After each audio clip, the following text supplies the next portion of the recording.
name is Ankur. I am here to talk about AI and youth. It's a very interesting topic. When the organizers reached out to me to talk about AI and youth, I said I would love to speak about this subject. You know why? Because I'm a faculty member and I'm teaching a few courses in marketing, entrepreneurship at a couple of leading institutions in the country. And I'm seeing the impact of AI in my classroom. Do you think AI is going to change the way classroom operate? Yes? Are you using ChatGPT by any chance? Yes or no? Absolutely. If you are not using ChatGPT, so I don't think there is anyone that does not know ChatGPT. So we are living in the AI era. We have been hearing some very distinguished speakers since morning talking about AI, how we should be using our Vivek, how we should be not outsourcing our most important part of our body, which is brain, to AI. So let's first get a sense of the room. What is this AI revolution that we are living in? This is a quick quiz. When I go to schools, I generally give out, goodies for people who give me the correct answers. But time to reach 50 million users. These are the 4 technologies: airplanes, internet, Facebook, and Gen AI. Airplanes revolutionize the way we travel in the world. How many years do you think it took for airplanes to have 50 million customers or 50 million users? Any guesses? 10 years? 15? Too low. Too low. थोड़ा बड़ा करो. 50? 50. 70? 70 is the closest. चलो देख लेते हैं. 68 years. It took 68 years for airplanes to get 50 million users. Internet? 15 years? एक साल तो नहीं. 25 years? Ronak sir is saying 25 years. चलो देखते हैं किसका आंसर सही आया. 7 years. Just 7 years, internet has 50 million users. अब आता है Facebook. 3 years. So, airplanes, internet, Facebook. 68 years, 7 years, 3 years.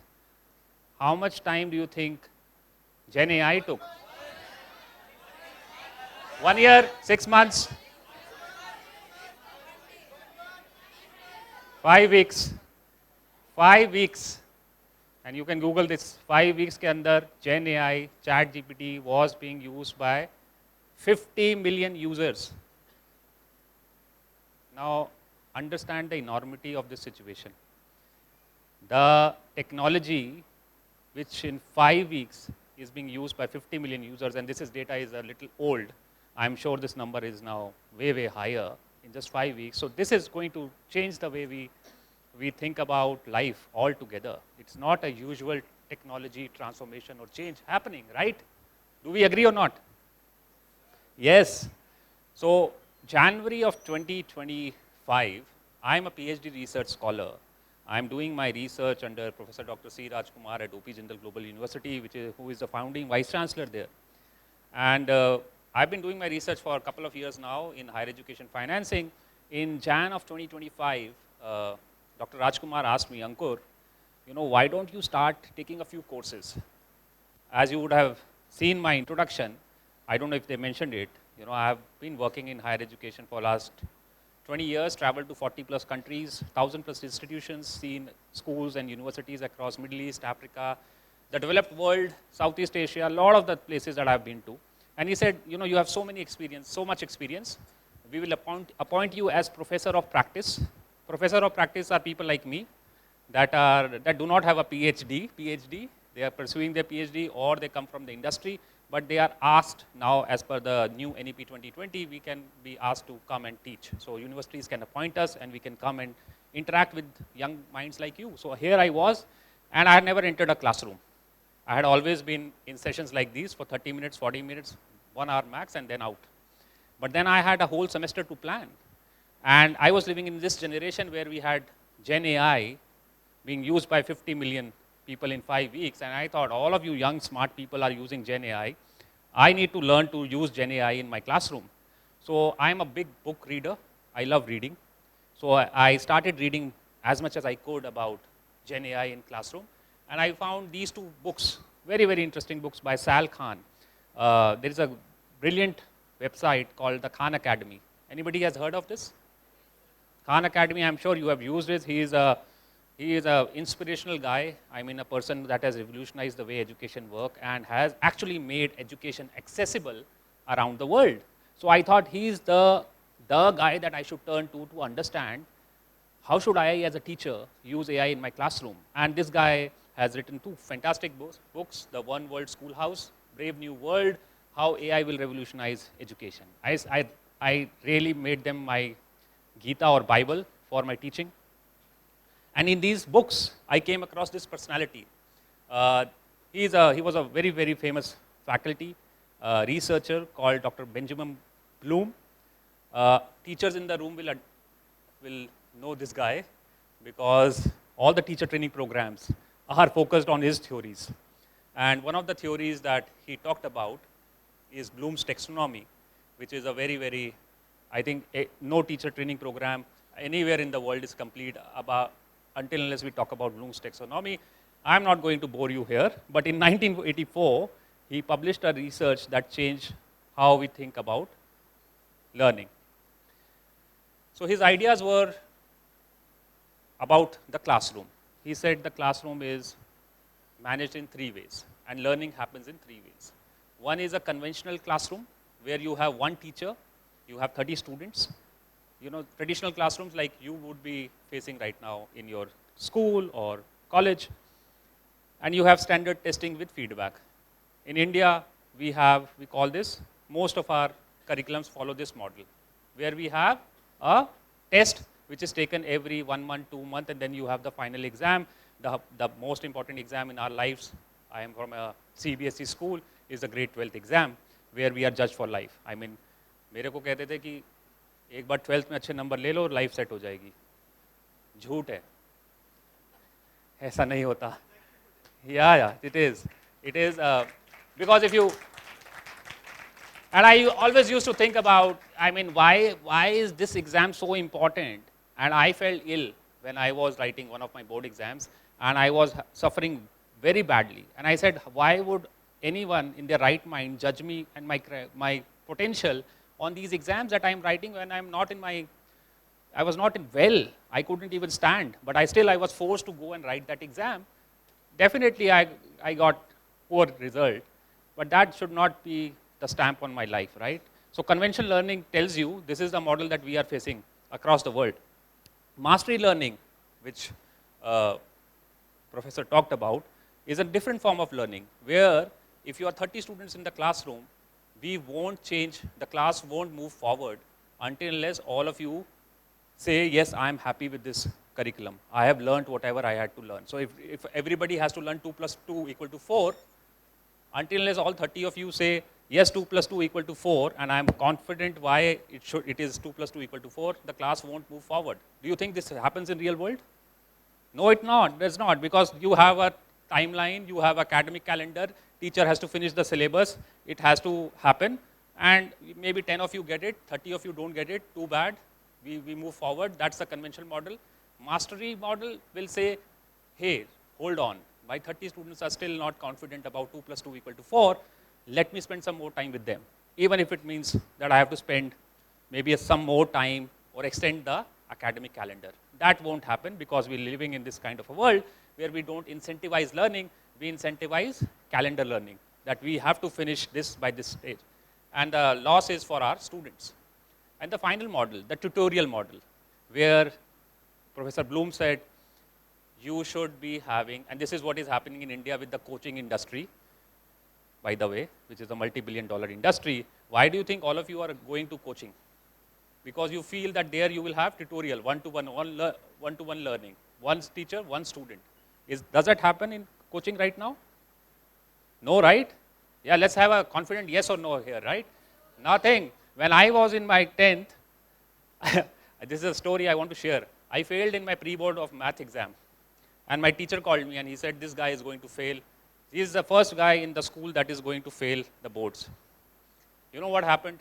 This was December of 2020. This was December of 1998. I was the most ashamed person in the class. The teacher called my dad. He said, he's a loser. Take him away. In Jan of 1999, I got a blessing. I got a teacher. She used to live right next to me. Never had met her, but she took pity on me. She said, what happened? Why are you so low? I said, I'm going to flunk my grade 10 exam. And she said, don't worry, I'll take you in. She took me in tutorial. One teacher won me. The same guy who flunked pre-board in December, in March I gave the exam and I got 66 marks in maths. You can check my mark sheet. My marks came out 66 was as good enough as 99. So one teacher in 2 months transformed me from a 25 in pre-board to 66. That's where the power of tutorial learning is. There is somebody, and nobody out here is a loser. I tell this to every kid. Everybody else, you has a potential. There is just need of one guy or one teacher to come and transform your life. So this is, yeah, absolutely. Thank you. We can clap for that. Because in India, we do a very poor job of teaching, right? And this is backed by data. When I read his paper, this is written in 1984 or 85, this guy actually did hardcore research. And he said, if every student in this world had one teacher that believed and encouraged that person, his learning will be 98th percentile. Matlab, agar 100 bachche are going through this education through conventional mastery learning and tutorial learning, jo bacha tutorial learning kar raha hai, his marks will be better than 98% of others. Isn't it transformative to have that one teacher? So when I read the Sal Khan, this is called the 2 sigma problem, by the way. Sal talks about the 2 sigma problem, and he says how AI is going to be that one teacher that everybody is looking for. But due to economies of scale, due to the calendar, we are not able to find that one teacher for every one of you. And we are forcing you to the factory model of just go through the classroom, go through the circle, get a certificate. At the end of this tunnel, maybe find something out of yourself. And Sal says that 2 sigma problem is going to be solved. AI is going to be that one teacher. Do you agree? Can AI be that teacher? Yes? We'll come to that. When did learning stop? So again, a very, very famous personality from US, Mackenzie Price. She is the co-founder of Alpha Schools in US. Alpha Schools are AI-run schools. So she says that my schools, we don't have teachers. We have facilitators. The teacher is the AI. And it's a very interesting model of schools, Alpha Schools. You should find this out. And the same problem has been identified. You know, education system is built for factories, not future. One size fit for all. Education does not work for all. Students excel at tests but struggle with real life problems. You know, mental health, a lot of things that are written here. I'm not going to take you through all of them, but basically that's the premise of AI in education. That 2 sigma problem will be solved by AI in education.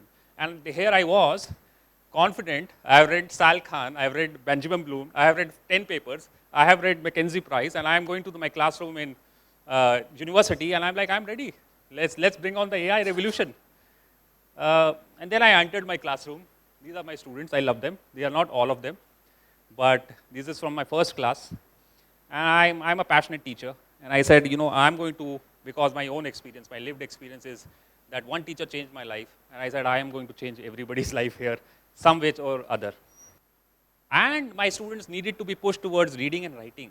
A lot of the time when I used to say that, you know, please read this assignment, please write this. Reading, they would be very difficult. Writing, and if I give them take-home assignment, they were very happy.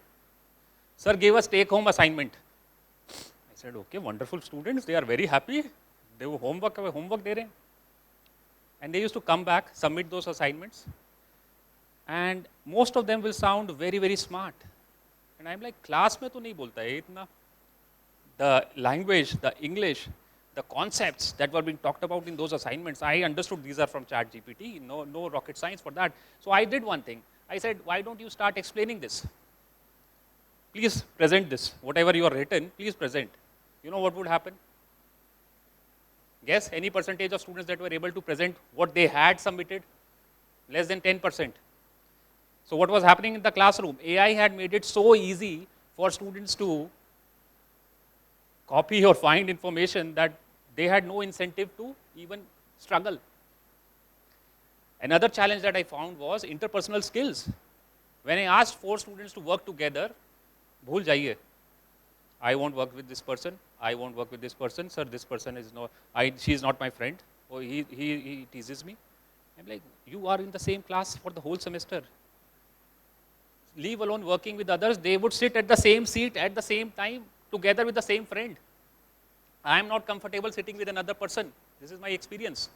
So what is AI? So they are all living in their virtual world. The most interesting thing about them was that I have 10,000 plus followers on my LinkedIn. Sir के 10,000 follower हैं, बहुत बढ़िया आदमी. And then I this book led me to this guy who is the contemporary leader on AI in education. He has written a masterful book called The Digital Delusion. He says 4 things, and I am going to go straight to this. There are 4 things that are very important for education today. Attention is limited. Effort is essential. You need to have, learning needs effort. Learning is boring. Learning means reading and writing. And what is AI doing to all of you? It is taking you miles away from reading, writing. I can say this with my own experience. Finally, I will finish with this. The answer lies somewhere in between these 2 books, where I am not on the side of Sal, I am not on the side of digital delusion, but I am on the side of being conscious and understanding where I am in this space. We have not found the answer yet. AI in the classroom, maybe it will be positive, maybe it will be negative. I am more inclined in the current format, AI needs a lot of transformation. AI needs a lot of changes. So, and finally, tools don't replace cognition, or simple भाषा में बोलेंगे तो human learning. Human learning happens when you sit with a pen, paper, give yourself time, read and write. वो कभी नहीं जाने वाला है. वो मेहनत हमें खुद ही करनी है, चाहे कितने चैट जीपीटी, कितने बॉट्स आ जाएं. अगर जिस दिन आपने वो मेहनत करनी छोड़ दी, this world will be a very, very, very different place. Thank you so much for your time and attention.